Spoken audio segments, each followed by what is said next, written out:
I mean, just look what happened with the Hunter Biden laptop story, where 51 former intelligence agents testified that this. Thank you for bringing that up. Tell me about how crazy that is. So you want to talk about the ultimate weaponization and total disinformation combining forces, right? A week before the election, when Biden and Trump were running against each other, maybe a week or 2 weeks before that, right? A guy who used to be in the intelligence community says, oh, we got to bring the Hunter Biden laptop thing into play, knowing it was bogus. And they come out and they basically say the FBI, even though knew that Hunter Biden's laptop was a righteous piece of investigatory material and were examining it, and at the time knew that they were going to work up criminal leads on it, sat silent, put that over here. The intelligence community comes in and says, we got to get this information out, because the guy who would end up becoming Biden's Secretary of State was advising him and saying, hey, we got to squash this Hunter Biden laptop thing. Let's do the Russiagate play. Let's do the Crossfire Hurricane play. So they go to the CIA and they go to then Director Gina Haspel, who, by the way, there's no coincidence in government. Gina Haspel was Chief of Station London when Russiagate was launched in London. We can come back to that. So now she's Director of CIA, and we're on the eve of an election. And there's this thing called a pre-publication process.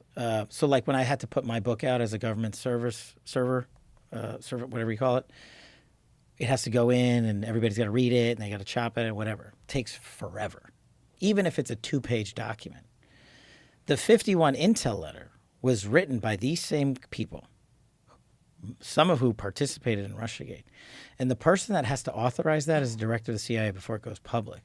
Do you know how long she took to authorize the release of the letter? Knowing the information in the letter was false, knowing the laptop with Hunter Biden's information on it was true and accurate and being investigated by the Federal Bureau of Investigation for criminal purposes. 8 hours. 8 hours. They released that barrage of disinformation for 8 hours. And what do? We've spent the last 4 years proving up, and we've got more information coming on that too, proving up how those former secretaries of defense, CIA, NSA, deputy directors of the intelligence community all came together to politicize intelligence once again because they got caught on Russiagate and don't care. And they wanted President Biden to win so badly they were willing to lie to the American people. And they did it again. That is so insane. It's so hard to believe because it's so corrupt and coordinated. The fact that 51 people will be willing to do that. And they've doubled down on it. They keep doubling down on it. How are they doubling down? In what way? They've been asked in the years since. They've been like, hey, actually, do you remember the time where Hunter Biden got charged in 2 separate felony federal indictments? Right. In 2 different districts? And they're like, no, we stand by our... Like, the people that signed the letter have said, we stand by it. Guys like Clapper and Brennan and all these guys, Panetta. No. So they stand by the idea that that laptop was Russian disinformation. Yeah. And they know it's not. And these guys who rose to the highest ranks in government service won't come off that perch because the media will allow them to be propped up. Wow. And it's the same, look, totally switching gears, but a similar disinformation tale. January 6th, right? I was chief of staff at DOD on January 6th. Days before January 6th, I was in the Oval Office with the president, the Secretary of Defense, the chairman of the Joint Chiefs of Staff on a foreign matter. And on that day, he goes, hey, how's it looking for January 6th? Do you guys have everything you need? And he goes, I'm going to authorize up to 10 to 20,000 National Guardsmen and women if you guys need them anywhere in the country. The reason that's important is because we can't uniformly deploy military in the United States. That's what the National Guard's for. But in order to do that, the president has to, 1, authorize it, and 2, the mayor or governor, so it's D.C., so it's the mayor and the Capitol Police and the Speaker of the House are in charge, have to request the deployment of troops. We went to them days before January 6th. We went to Bowser, we went to Pelosi. They said no in writing. We were excoriated for it. Your guys are lying. You didn't offer this up. If you had been there, this would have never happened.